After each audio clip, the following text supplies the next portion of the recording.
Turkey ಯಾಕೆ support ಕೊಡಲಿಲ್ಲ? ಯಾಕೆ ಪಾಕಿಸ್ತಾನದ ಪರ ನಿಲ್ತಾ ಇದೆ? ಚೈನಾ ಯಾಕೆ ನಮ್ಮ ಪರ ನಿಲ್ಲಿಲ್ಲ, ಪಾಕಿಸ್ತಾನ ಪರ ನಿಲ್ತಾ ಇದೆ ಅಂತ ಪ್ರಿಯಾಂಕಾ ಖರ್ಗೆ ಅವರೇ ಕೇಳ್ತಿರಲ್ಲ. ಟರ್ಕಿ ಯಾವ ದೇಶ ಸರ್? ಟರ್ಕಿ ಒಂದು ಇಸ್ಲಾಮಿಕ್ ಕಂಟ್ರಿ. ಮುಸ್ಲಿಮರು ಯಾರ ಪರ ನಿಲ್ತಾರೆ ಸರ್?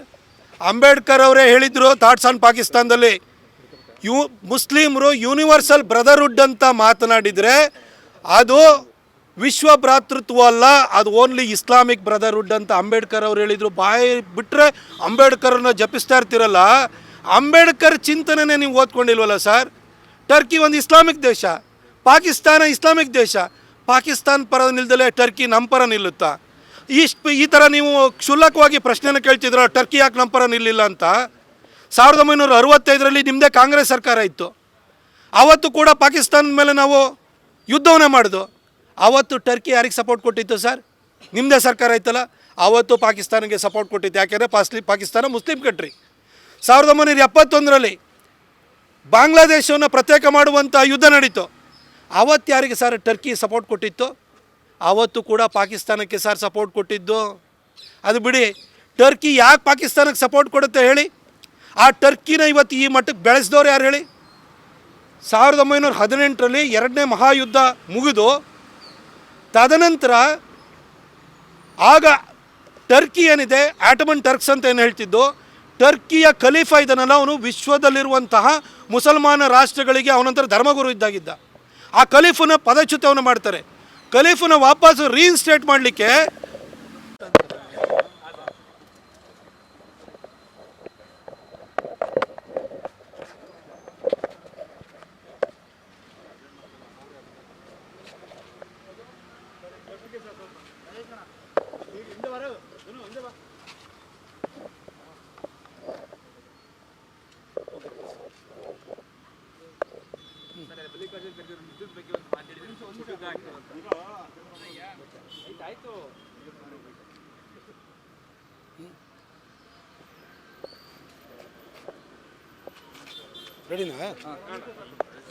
ಭಾರತದಲ್ಲಿ ಹೋರಾಟ ಶುರುವಾಗುತ್ತೆ 1919ರಲ್ಲಿ ಖಿಲಾಫತ್ ಚಳುವಳಿ ಅಂತ.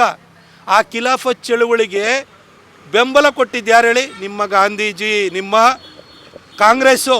ಖಿಲಾಫತ್ ಚಳುವಳಿಗೆ ಟರ್ಕಿಯಲ್ಲಿರುವ ಖಲೀಫನನ್ನು ಪುನರ್ ಪ್ರತಿಷ್ಠಾಪನೆ ಮಾಡಲಿಕ್ಕೆ, ಅವನ್ನ ಮತ್ತೆ ಕೂರಿಸ್ಲಿಕ್ಕೆ, ಅಧಿಕಾರದಲ್ಲಿ ಕೂರಿಸೋದಕ್ಕೆ ಭಾರತದಲ್ಲಿ ಮುಸಲ್ಮಾನರು ಹೋರಾಟವನ್ನು ಮಾಡಿದರೆ ನಿಮ್ಮ ಇಂಡಿಯನ್ ನ್ಯಾಷನಲ್ ಕಾಂಗ್ರೆಸ್ ಅದಕ್ಕೆ ಸಪೋರ್ಟ್ ಕೊಡ್ತೀರಿ. ಆವತ್ತಿಂದಲೇ ಭಾರತದಲ್ಲಿರುವಂಥ ಮುಸಲ್ಮಾನರ ಬಗ್ಗೆ ಟರ್ಕಿಗೆ ಪ್ರೀತಿ ಶುರುವಾಯಿತು.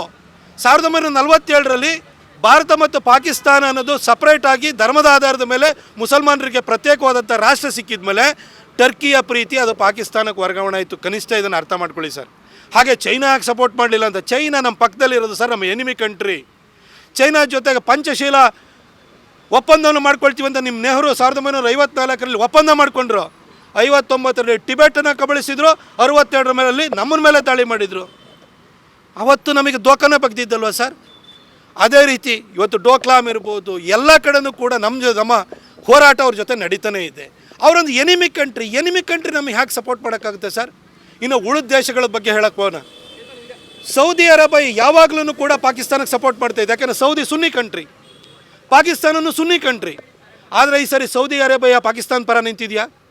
ಯಾವುದಾದ್ರೂ ಅರಬ್ ರಾಷ್ಟ್ರಗಳು ಎಕ್ಸೆಪ್ಟ್ ಈ ಒಂದು ಟರ್ಕಿ, ಮಲೇಷ್ಯಾದಂಥ ಮುಸ್ಲಿಂ ರಾಷ್ಟ್ರಗಳು ಇವನ್ನ ಬಿಟ್ಬಿಟ್ಟು ಯಾವುದಾದ್ರೂ ಅರಬ್ ರಾಷ್ಟ್ರಗಳು ಬಹಿರಂಗವಾಗಿ ಇವತ್ತು ಪಾಕಿಸ್ತಾನ ಪರವಾಗಿ ಹೇಳಿಕೆಯನ್ನು ಕೊಡ್ತಾ ಇದೆಯಾ?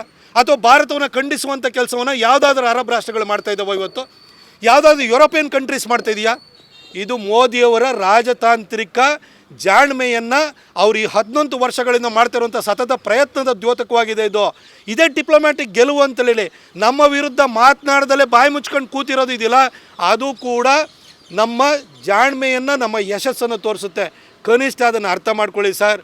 ಫಸ್ಟ್ ನಮ್ಮ ದೇಶದಲ್ಲಿ ಒಂದು ಸಣ್ಣ ಕಾಶ್ಮೀರದಲ್ಲಿ ಘಟನೆ ಆದರೆ ಆರ್ಗನೈಜೇಷನ್ ಆಫ್ ಇಸ್ಲಾಮಿಕ್ ಕಾನ್ಫರೆನ್ಸ್ನವರು ಪದೇ ಮಾತಾಡೋರು. ಇವತ್ತು ನಾಮಕೆ ವಾಸ್ತೆಗೆ ಬಂದವರು ಒಂದು ಹೇಳಿಕೆಯನ್ನು ಕೊಟ್ಟಿರ್ಬೋದು, ಆದರೆ ಆ ಆರ್ಗನೈಜೇಷನ್ ಆಫ್ ಇಸ್ಲಾಮಿಕ್ ನೇಷನ್ಸಲ್ಲಿ ಇರುವಂಥ ಕಾನ್ಫರೆನ್ಸ್ನಲ್ಲಿರುವಂತಹ 56 ದೇಶಗಳಲ್ಲಿ ಎಷ್ಟು ದೇಶ ನಮ್ಮ ವಿರುದ್ಧ ಮಾತಾಡಿದೆ ಸರ್? ಯಾರು ಮಾತಾಡ್ತಾ ಇಲ್ಲ. ಇದು ಮೋದಿ ತಾಕತ್ತನ್ನು ತೋರಿಸುತ್ತೆ. ಈ ಜಿಯೋ ಪಾಲಿಟಿಕ್ಸು, ಹಿಸ್ಟ್ರಿ ನಿಮಗೆ ಗೊತ್ತಿಲ್ಲ. ಇದು ಅಂಬೇಡ್ಕರ್ ಬರೆದಿರೋಂಥದ್ದೇ ನಿಮಗೆ ಗೊತ್ತಿಲ್ಲ. ದಯವಿಟ್ಟು ಇದನ್ನೆಲ್ಲ ಮಾತಾಡೋಕೆ ಹೋಗ್ಬೇಡಿ ಸರ್. ಜ್ಞಾನಾರ್ಜನೆ ಹೇಗಾಗುತ್ತೆ?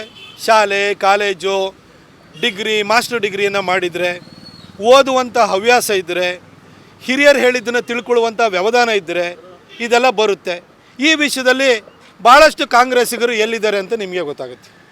ರಾಹುಲ್ ಗಾಂಧಿ ಅವರು ಮೊನ್ನೆ ಕೇಳಿದರೆ ಎಷ್ಟು ಯುದ್ಧ ವಿಮಾನ ನಷ್ಟ ಆಗುವ ಲೆಕ್ಕ ಕೊಡಿ, ನೀವು ಆ ಲೆಕ್ಕ ಯಾಕೆ ಕೊಡ್ತಾ ಇಲ್ಲ? ನನಗೆ ಈ ಜ್ಯೋತಿ ಮಲ್ಹೋತ್ರ ಈ ಯೂಟ್ಯೂಬರ್ ಇದ್ದಾಳಲ್ಲ, ಅವಳು ಪಾಕಿಸ್ತಾನದ ಏಜೆಂಟಾಗಿ ಕೆಲಸವನ್ನು ಮಾಡ್ತಿದ್ದಾಳೆ. ಅವಳನ್ನು ಅರೆಸ್ಟ್ ಮಾಡಿದ್ದಾರೆ. ಈ ರಾಹುಲ್ ಗಾಂಧಿಯ ಈ ಒಂದು ನಡತೆನ ನೋಡಿದರೆ, ಡೋಕ್ಲಾಮ್ ಸ್ಟ್ಯಾಂಡ್ ಆಫ್ ಆದಾಗ ಅದ್ರ ಬಗ್ಗೆ ವಿವರಣೆನ ಕೇಳಲಿಕ್ಕೆ ಚೈನೀಸ್ ಅಂಬಾಸಡರ್ನ ಡೆಲ್ಲಿನಲ್ಲಿ ಮೀಟ್ ಆಗಿದ್ರು. ಇವತ್ತು ನಮ್ಮದು ಆಪರೇಷನ್ ಸಿಂಧೂರ್ದು ಇಷ್ಟು ಸಕ್ಸಸ್ಫುಲ್ ಆಪರೇಷನ್ ಆಗಿದೆ. ಬ್ರಹ್ಮೋಸ್ಗೆ 17 ದೇಶಗಳಿಂದ ಡಿಮಾಂಡ್ ಬಂದಿದೆ. ಇವತ್ತು ಚೈನೀಸ್ ವೆಪನ್ರಿ ಏನಿತ್ತು ಅದರ ಮಾರುಕಟ್ಟೆ ಕುಸ್ತಿದೆ. ಇದು ನಮ್ಮ ಸಕ್ಸಸ್ಸನ್ನು ತೋರಿಸ್ತಾ ಇದ್ರೆ ನಮ್ಮದು ಎಷ್ಟು ಫೈಟರ್ ಜೆಟ್ ಬಿದ್ದೋಗಿದೆ, ನಮಗೇನು ಲಾಸ್ ಆಗಿದೆ ಅಂತ ಕೇಳ್ತಾರೆ. ಏನು ಸರ್, ನೀವೇನು ಚೈನೀಸ್ ಏಜೆಂಟಾ ಸರ್ ನೀವು, ಅಥವಾ ಪಾಕಿಸ್ತಾನದ ಏಜೆಂಟಾ ನೀವು? ಏನು ಜ್ಯೋತಿ ಮಲ್ಹೋತ್ರನಿಂದ ನಿಮಗೂ ಇನ್ಫ್ಲುಯೆನ್ಸ್ ಏನಾರು ಆಗ್ಬಿಟ್ಟಿದೆಯಾ? ಯಾಕೆ ಈ ಥರ ನಡ್ಕೊಳ್ತಾ ಇದ್ದೀರಿ?